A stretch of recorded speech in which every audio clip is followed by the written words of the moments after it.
Hello friends, welcome to all of you. आज हम Indian panel code की धारा 29 के बारे में जानेंगे, जिसमें दस्तावेज शब्द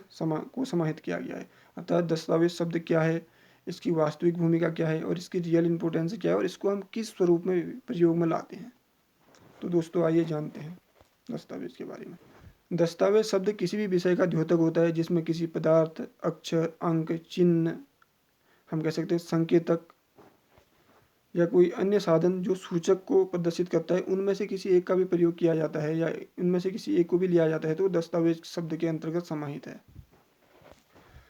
उक्त चिन्हों में से, अगर दस्तावेज के अंतर्गत आने वाले उक्त चिन्हों में से हम किसी एक का भी प्रयोग करते हैं, तो ये कहीं ना कहीं यह मालूम पड़ता है उक्त चिन्हों को हम साक्षी के रूप में प्रयोग में ला रहे हैं। अर्थात कहने का तात्पर्य यह है कि दस्तावेज शब्द में समाहित अक्षर, शब्द, चित्र, इंडिकेशन या कोई अन्य वस्तु जो दस्तावेज के अंतर्गत आती है, उनमें से अगर हम किसी एक का भी प्रयोग साक्षी या गवाही के रूप में करते हैं, तो वो दस्तावेज शब्द के अंतर्गत आता है। क्योंकि दस्तावेज जो होता है वो हमारी न्याय निर्णय प्रक्रिया का एक आधार स्तंभ होता है, क्योंकि दस्तावेज के आधार पर हम अपने न्यायिक प्रक्रिया के द्वारा अंतिम न्याय तक पहुंचते हैं। और इस अंतिम न्याय तक पहुंचाने में अगर कोई भी चिन्ह, चाहे वो शब्द हो, चाहे वो अक्षर हो, चाहे वो चित्र हो, चाहे वो इंडिकेटर हो, हम कह सकते हैं कोई भी एक ऐसी आकृति जो आकृति, चाहे वो शाब्दिक हो अशाब्दिक हो, अगर वो हमारे न्याय में समाहित है, न्याय की प्रक्रिया में हेल्पफुल है, तो वो दस्तावेज शब्द के अंतर्गत आएगी। क्योंकि दस्तावेज ही वो मूल आधार होते हैं जो न्यायिक प्रक्रिया को उसके अंतिम परिणाम तक पहुंचाते हैं।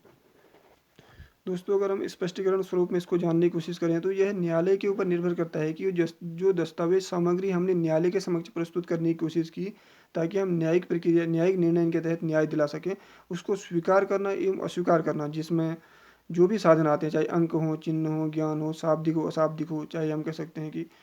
जो भी समस्त सामग्री जो दस्तावेज शब्द के अंतर्गत आती है, अगर हम उसको प्रस्तुत कर रहे हैं न्यायालय के सामने, तो ये न्यायालय की विवेक शक्ति पर निर्भर करता है कि उन साधनों को प्रयोग करे या ना करे। क्योंकि ये न्यायालय के न्याय निर्णय शक्ति के ऊपर निर्भर करता है कि किस दस्तावेज को ले और किसको खारिज करे। अर्थात दोस्तों, कहने का स्पष्ट तात्पर्य यह है कि दस्तावेज चाहे लिखित में हो, चाहे मौखिक स्वरूप में हो, चाहे इलेक्ट्रॉनिक स्वरूप में हो, चाहे न्यूज़पेपर के स्वरूप में हो, चाहे टेलीविजन के स्वरूप में हो, चाहे वॉइस स्वरूप में हो, चाहे कोई अन्य इंडिकेटर के स्वरूप में हो, चाहे वो सूक्ष्म हो या बृहद हो,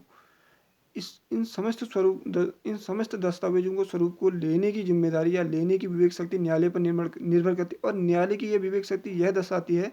कि इन दस्तावेजों को जो लिया जा रहा है, क्या ये न्यायिक निर्णय प्रक्रिया में सहायक होंगे या नहीं। अगर वो न्यायिक निर्णय प्रक्रिया में सहायक साबित होते हुए प्रतीत हो रहे हैं, तो न्यायालय निश्चित तौर पर उन दस्तावेजों को लेता है और एक स्पष्ट न्याय देने की कोशिश की जाती है।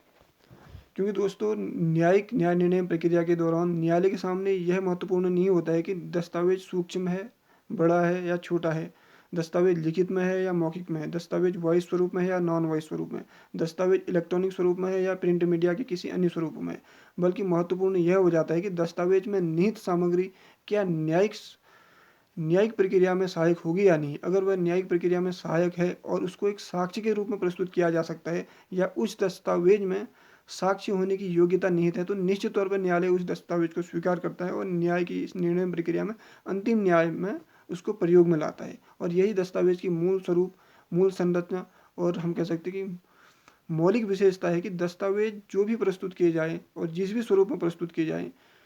उनमें न्याय को देने की क्षमता होनी चाहिए या न्याय निर्णय की प्रक्रिया में सहायक होने की क्षमता होनी चाहिए। अर्थात इसका इसका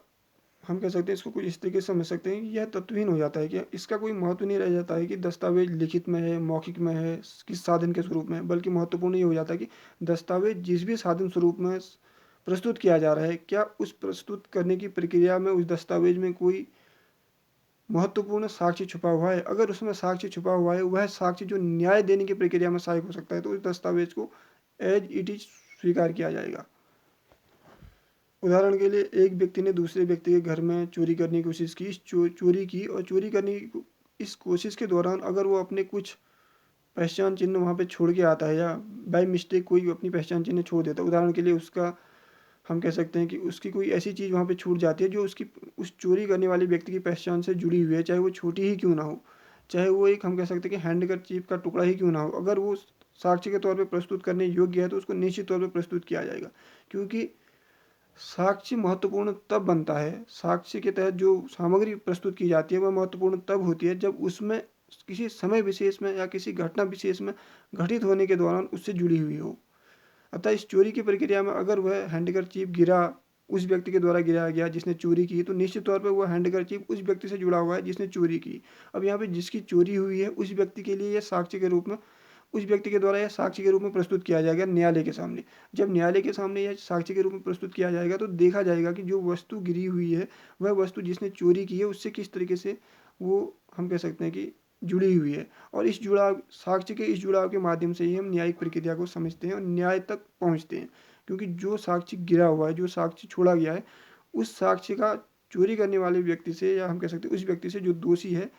कहीं न कहीं एक वास्तविक महत्व होता है। और यही जुड़ाव जो होता है हमारी न्यायिक प्रक्रिया में, न्यायिक समीक्षा में और न्यायिक निर्णय प्रक्रिया में सहायक होता है। और इन्हीं साक्ष्यों के आधार पे हम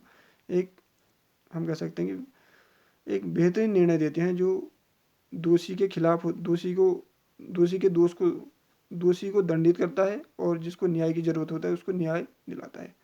आई होप दोस्तों आज का वीडियो आप लोगों के लिए हेल्पफुल रहा होगा। Thank you very much.